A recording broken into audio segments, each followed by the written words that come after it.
Hello students, very good morning. आज हम discuss कर रहे हैं पे बैक पीरियड। स्टूडेंट, हम लोग इन्वेस्टमेंट डिसीजन यानी कैपिटल बाइटिंग डिस्कस कर रहे थे और आज हमारा उसमें मेथड है पे बैक पीरियड।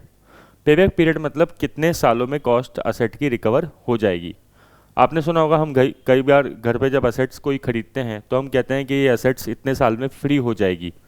ठीक है, इसका मीनिंग मतलब क्या होता है कि कॉस्ट रिकवर होना पूरी की पूरी। तो पेबैक पीरियड यही बताता है कि कितने समय के अंदर कॉस्ट हमारी एसेट से रिकवर हो जाएगी। एग्जाम्पल डिस्कस करते हैं। सबसे पहले, अगर हर साल जो कैश इनफ्लो है वो इक्वल है तो क्या होगा उस केस में। मान लीजिए कॉस्ट ऑफ असेट है 1 लाख की और एनुअल कैश इनफ्लो है 20,000 का। मतलब 1 लाख रुपए लगा रहे हैं और हर साल जो है कैश इनफ्लो आ रहा है 20,000। लाइफ मान लीजिए असेट की जो है 8 ईयर्स है, 8 सालों की लाइफ है। तो इसका पेबैक निकालना है। बताओ कितने सालों में असेट की कॉस्ट रिकवर हो जाएगी। तो कैसे निकालेंगे। 1 लाख सर लगा रहे हैं कॉस्ट और हर साल कैश इनफ्लो कितना हो रहा है 20,000। तो 5 साल का पेबैक आ गया।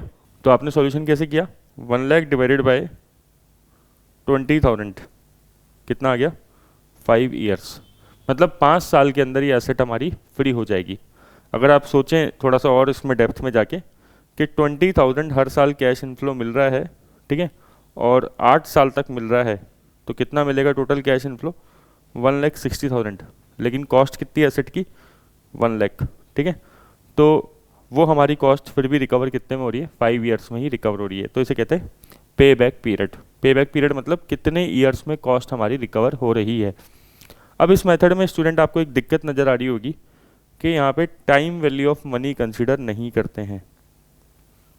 ठीक है, मतलब कोई भी प्रेजेंट वैल्यू हमने किसी भी कैश इनफ्लो की नहीं निकाली।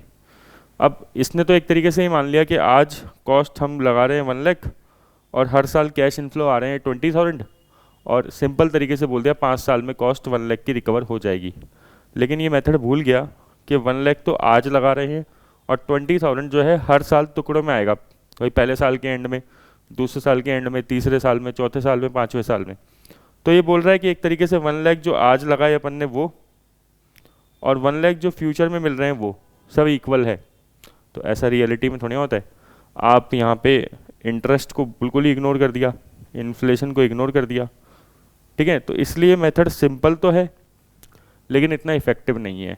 ठीक है, तो बस कभी कभार क्वेश्चन पूछ सकता है एग्जाम में कि व्हाट इज पेबैक पीरियड। तो आपको ध्यान रखना है कि जो फॉर्मूला क्या हो गया इसका, cost of asset divided by annual cash inflow. लेकिन ये तब काम करेगा जब कैश इनफ्लो अलग है।